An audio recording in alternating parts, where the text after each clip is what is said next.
มื้อนี้ผู้ข้าสิมาปรุงผักหญ้าเกี่ยวแก่กับพยาธิผู้หญิงพี่น้องเอ้ยพยาธิปากมดลูก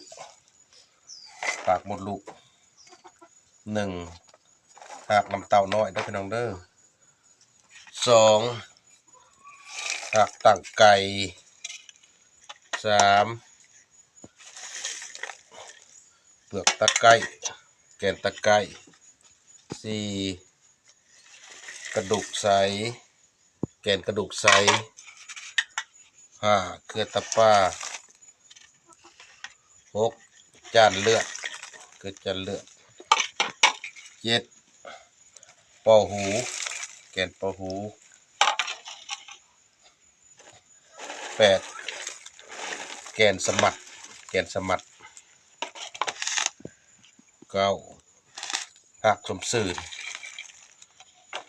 10เกลือจะนางแดง11ยาหัว12เป่าท้อง13ขี้หวดเตี้ยหักขี้หวดเตี้ย13ชนิดเด้อพี่น้องเด้อเกี่ยวแก่กับพยาธิผู้หญิงตัวนี้ปากมดลูก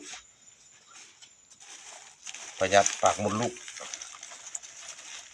พยาธิผู้หญิงคือจำนำไว้เด้อพี่น้องเด้อ13ชนิดเด้อลูกค้าพอทาวรมาปรุงยาส่งให้พี่ให้น้องเพิ่นสั่งมา